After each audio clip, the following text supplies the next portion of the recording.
दोस्तों नमस्कार। जग्गू का जीके में आपका बहुत बहुत स्वागत और मैं कामना करता हूं कि आप अपने घर पे स्वस्थ होंगे। बहुत बहुत आपको शुभकामनाएं। राजस्थान की कल्चर की कड़ी में हम रोज़ाना बात कर रहे थे, तो उसी कड़ी में आज हम वॉल्यूम 8 पे बात कर रहे हैं। वॉल्यूम 8 में जो हम बात कर रहे हैं 18 जुलाई को, तो वो हम देवता के बारे में बात कर रहे थे। कल हमारी बात हुई थी पंचदेवों के बारे में। पंचदेवों में कल का टॉपिक हमने बताया था गणेश के ऊपर। किसके बात पर? गणेश।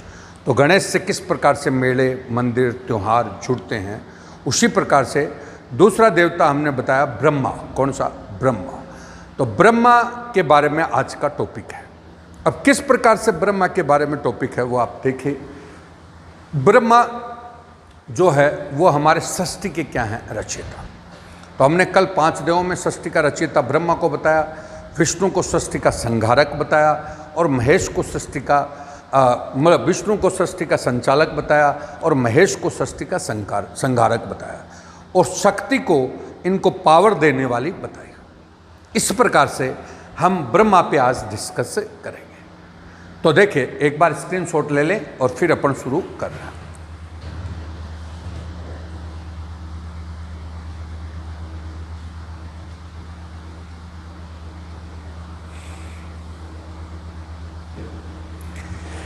हाँ देखिए, ब्रह्मा के ऊपर बात करें तो ब्रह्मा को सृष्टि का रचयिता कहा जाता है। सृष्टि का रचयिता ब्रह्मा को कहा जाता है।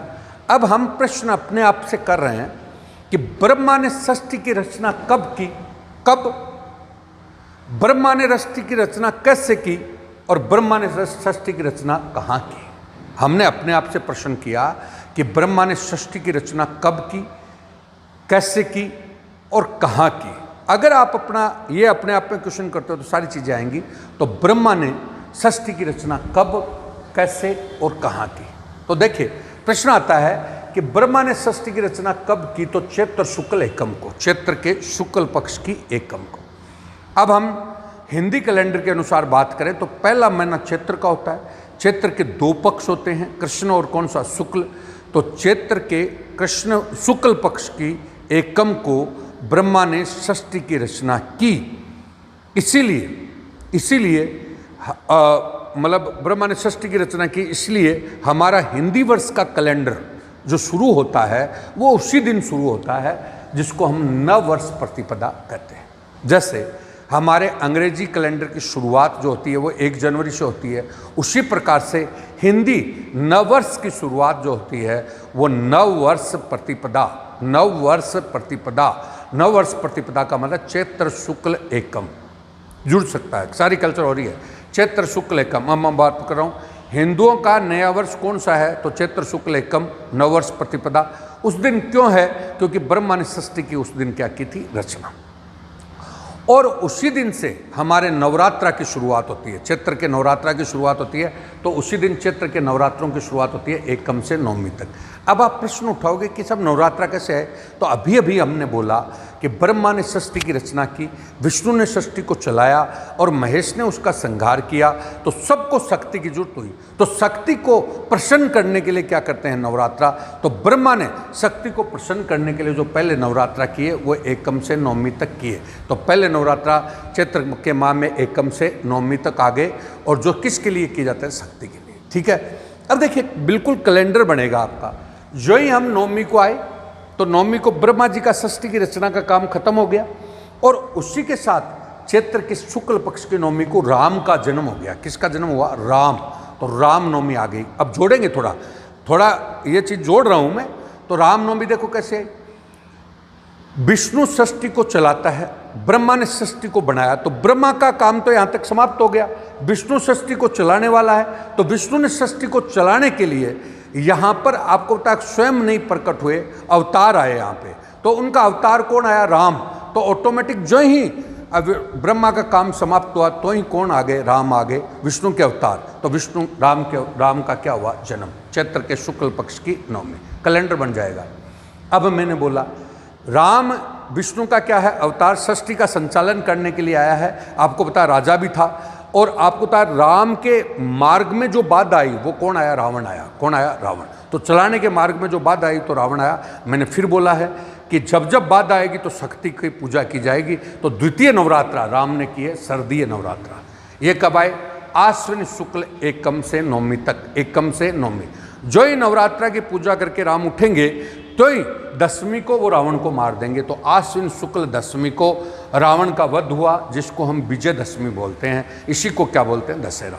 तो सारी चीज़ें दोस्तों जुड़ गई है। कैलेंडर को कहीं याद करने की जरूरत नहीं है, रटने की जरूरत नहीं है, बिल्कुल समझ में आ सकता है। मैंने वापस बोला है, ब्रह्मा ने षष्ठी की रचना कब की, तो चैत्र शुक्ल एकम को। इसीलिए उस दिन को हम क्या मनाते हैं, तो पहला हमारा हिंदुओं का नया वर्ष मनाते हैं। और हिंदुओं के नए वर्ष को क्या बोलते हैं, तो नव वर्ष प्रतिपदा। मैंने कहा ब्रह्मा को षष्ठी के बनाने के लिए क्या किसकी जरूरत होगी, तो शक्ति की। तो शक्ति के लिए उसने क्या किए, नवरात्रा। तो नवरात्रा आपके चैत्र के नवरात्रा एकम से कब तक आए, नवमी तक। बाद में मैंने कहा ब्रह्मा का जो ही काम खत्म होगा तो विष्णु का काम शुरू होगा। विष्णु स्वयं ना आकर के कौन आए, राम। राम आए तो राम का क्या हुआ, जन्म, चैत्र शुक्ल नवमी। राम के मार्ग में बाधा आई तो उन्होंने भी नवरात्रा किए। तो कौन से, आश्विन शुक्ल नवमी, एकम से नवमी। तो जो ही उन्होंने नवरात्रा समाप्त किए और राम का उन्होंने वध किया। रावण का उन्होंने क्या किया, वध किया। रावण का उन्होंने क्या किया, वध। तो रावण के वध को हम किसके रूप में मानते हैं, विजयदशमी। और उसी दिन हम दशहरा मनाते हैं। समझ गए। अब दशहरा मेला आपका कहाँ पर लगता है, तो कोटा में लगता है। तो चीज़ें कैलेंडर के साथ जुड़ जाती है। अब कहीं भी आपकी गाइड वाइड में ऐसा नहीं लिखा हुआ, आपको सिस्टम से समझना है। ये सब रटन तो बोल रहे हैं, आप एक्चुअल कल्चर पढ़ोगे तो ये धीरे धीरे आपको समझ में आएगी। आगे देखिएगा कब हो गया। अब हम बोल रहे कैसे किया, तो हमने सुना, पढ़ा भी ग्रंथों में कि साहब 3 गुलाब के फूल उन्होंने पुष्कर में डाले, मतलब डाले। अब 3 गुलाब के फूल डाले या न डाले अपन को ये पता नहीं है, लेकिन ये प्रमाणित है कि राजस्थान में सर्वाधिक गुलाब की खेती कहाँ पर होती है, पुष्कर में। तो क्वेश्चन बन गया, राजस्थान में सर्वाधिक गुलाब की खेती कहाँ पर होती है, तो पुष्कर में। तो सर्वाधिक गुलाब की खेती वाला स्थान कौन सा है, तो पुष्कर। कहाँ डाले, तो पुष्कर में। पुष्कर, तो पुष्कर में डाले, इसीलिए हम पुष्कर में हिंदुओं का, तीर्थों का क्या बोलते हैं, गुरु बोलते हैं। क्यों बोलते हैं, तीर्थों का गुरु। देखिए जिस प्रकार से हमारी पृथ्वी की एज ए हिंदू धर्म का प्रमुख स्थान कौन हो गया, पुष्कर हो गया। तीर्थों का क्या हो गया, गुरु। तो तीनों शब्दों को आप जोड़ते हो तो ऑटोमेटिक समझ में आता है। हमने बोला ब्रह्मा ने षष्ठी की रचना कब की, तो इसमें तिथियाँ आ जाती है। कैसे की, तो गुलाब के फूलों की खेती आ जाती है। कहाँ की, तो पुष्कर आ जाता है। पुष्कर को क्या बोलते हैं, तीर्थों का क्या बोलते हैं, गुरु बोलते हैं। इसलिए पुष्कर तीर्थ प्रसिद्ध हो गया। अब यहाँ पर मतलब कार्तिक पूर्णिमा को मेला लगता है, इसको भी जोड़ सकते हैं। बोलो कैसे जोड़ोगे, इसको ऐसे जोड़ोगे, टोटल 12 महीने हैं, उनमें से सबसे प्रमुख महीना कौन सा है या पवित्र महीना कौन सा है, तो कार्तिक। और कार्तिक जो महीना है उसी को सबसे पवित्र पूर्णिमा भी कौन सी है, तो कार्तिक की पूर्णिमा। तो वो स्पेशल दिन है, उस दिन ये मेला लगता है, कार्तिक पूर्णिमा को पुष्कर का मेला। आपने 2-3 वॉल्यूम पहले वेद पढ़े, तो वेद में हमने बताया था कौन सा, कपिल मुनि का आश्रम कहाँ पर है, कोलायत। कोलायत कहाँ पर है, बीकानेर। तो कार्तिक पूर्णिमा को एक कपिल मुनि का भी मेला लगता है। तो कार्तिक पूर्णिमा को 2 मेले हो गए, एक तो कपिल मुनि का मेला और एक पुष्कर का मेला। समझ गए। अब आइए, कार्तिक पूर्णिमा को ये मेला लगता है, इस मेले को हम रंगीला मेला बोलते हैं। क्या बोलते हैं, रंगीला। ये पशु मेले, धर्म के मेले और पर्यटन की दृष्टि, तीनों की दृष्टि से महत्वपूर्ण है। पशु की दृष्टि से भी, धर्म की दृष्टि से भी और पर्यटन की दृष्टि से, तीनों की दृष्टि से महत्वपूर्ण। पशु, धर्म और पर्यटन तीनों की दृष्टि से महत्वपूर्ण है। अब पशु की दृष्टि से देखो, पुष्कर का जो पशु मेला है वहाँ पे गिर नस्ल की गायों, गिर को रेंडा भी बोलते हैं, गिर रेंडा, ये जो अजमेर वाले बेल्ट है, अजमेर बेड़वाड़ा वाले बेल्ट में मिलती है। एक नागौरी नस्ल के गाय है, वो गाय बैल हैं, वो भी आपके कहाँ पर मिलेंगे, यहाँ पर। तो यहाँ पर उन नस्लों का व्यापार होता है। तो देखिए गिर और नागौरी, समझ गए। तो इस साइड में तो नागौर हो गया और इस साइड में गिर और क्या हो गई, रेंडा। और धर्म की दृष्टि से पुष्कर झील में स्नान करते हैं और पर्यटन की दृष्टि से ये महत्वपूर्ण है। और यहाँ का होट बैलून महोत्सव फेमस है। होट बैलून महोत्सव, आपको पता है अपने यहाँ पे पर्यटन महोत्सव होते हैं, आरटीडीसी करवाती है, वो महोत्सव भी पूछते हैं। तो होट बैलून महोत्सव कहाँ का हो गया, पुष्कर का। सारी चीज़ें दोस्तों आ गई। अब मैंने बोला पुष्कर में ब्रह्मा जी ने षष्ठी का मतलब क्या किया, शुरुआत की। तो मैंने कहा यहाँ पे ब्रह्मा जी का क्या है, मंदिर है। तो ब्रह्मा का मंदिर कहाँ पर है, पुष्कर। विश्व का एकमात्र मंदिर है वो, विश्व का क्या है, एकमात्र मंदिर है। और आपको पता है इस मंदिर की जो रिनोवेशन हुआ था इस मंदिर का, तो आदि गुरु शंकराचार्य हमारे यहाँ पे आए थे, तब उन्होंने इसका पुनर्निर्माण करवाया था। ये शंकराचार्य का हो गया। अब हम बोल रहे हैं ब्रह्मा का यहाँ पे मंदिर है, तो उनके परिवार से जुड़े हुए लोगों का गायत्री मंदिर, सावित्री का मंदिर, गायत्री और कौन सा, सावित्री। विष्णु के 10 अवतार हुए हैं, उनमें वराह मंदिर, वराह विष्णु का अवतार है, रंगजी भी विष्णु का क्या है, अवतार है। और रंगजी विष्णु है, उनकी पत्नी कौन है, रमा। रमा मतलब लक्ष्मी। तो रमा बैकुंठ मंदिर भी बोलते हैं इसको। कौन सा मंदिर बोलते हैं, रमा बैकुंठ मंदिर, समझ गए। तो ये रमा बैकुंठ मंदिर है, वो हिंडलोत्सव के लिए चर्चित है। हिंडलोत्सव आपको पता है सावन भादो के महीने में भगवान राम और श्री कृष्ण की मूर्तियों को झूलों में झुलाया जाता है, उसको हिंडलोत्सव बोलते हैं। क्या बोलते हैं, हिंडलोत्सव। तो हिंडलोत्सव कहाँ का फेमस है, तो रंगजी मंदिर या रमा बैकुंठ मंदिर का है, जो कहाँ पर है, पुष्कर में। तो सारे मंदिर आ गए इसमें। अब एक क्वेश्चन बनता है कि ब्रह्मा मंदिर तो एकमात्र कहाँ पर है, एकमात्र कहाँ पर है, पुष्कर में है। लेकिन इसकी कुछ शाखाएं या कुछ मंदिर इसके पार्ट्स हैं, वो कहाँ पर बने हुए हैं, तो 3 मंदिर और बने हुए हैं। आशोत्रा, आशोत्रा कहाँ पर है, बाड़मेर। कुसुमा कहाँ पर है, शिरोई। और छिंच कहाँ पर है, बांसवाड़ा। आशोत्रा बाड़मेर, कुसुमा सिरोही, छिंच बांसवाड़ा। 2000 में एक बार पुलिस में क्वेश्चन पूछ लिया था कि ब्रह्मा का एकमात्र मंदिर पुष्कर में है, लेकिन इसके अतिरिक्त मंदिर कहाँ पर है, तो आशोत्रा बाड़मेर में, आशोत्रा बाड़मेर। दूसरा मंदिर है कुसुमा, कुसुमा कहाँ पर है, शिरोई। और छिंच कहाँ पर है, बांसवाड़ा। इस प्रकार से आप टॉपिक को देखते हैं तो हमारा टॉपिक तो नॉर्मल ब्रह्मा था, लेकिन ब्रह्मा के माध्यम से सारे आ गए। तो देखिए पुष्कर में कौन कौन से मंदिर आ गए, तो देखिए ब्रह्मा जी का खुद का मंदिर आ गया, ब्रह्मा मंदिर का रिनोवेशन किसने करवाया, तो आदिगुरु शंकराचार्य ने। ब्रह्मा के साथ किसका मंदिर आ गया, सावित्री मंदिर, गायत्री मंदिर। और वराह मंदिर, वराह किसका अवतार है, विष्णु का।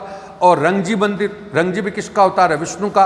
रंगजी की विष्णु की पत्नी का नाम क्या है, लक्ष्मी। तो लक्ष्मी को रमा भी बोलते हैं, तो रमा बैकुंठ मंदिर। तो ये रमा बैकुंठ मंदिर, ये सारे मंदिर आ गए। और रमा बैकुंठ मंदिर किसके लिए चर्चित है, तो हिंडलोत्सव के लिए। किसके लिए, हिंडलोत्सव।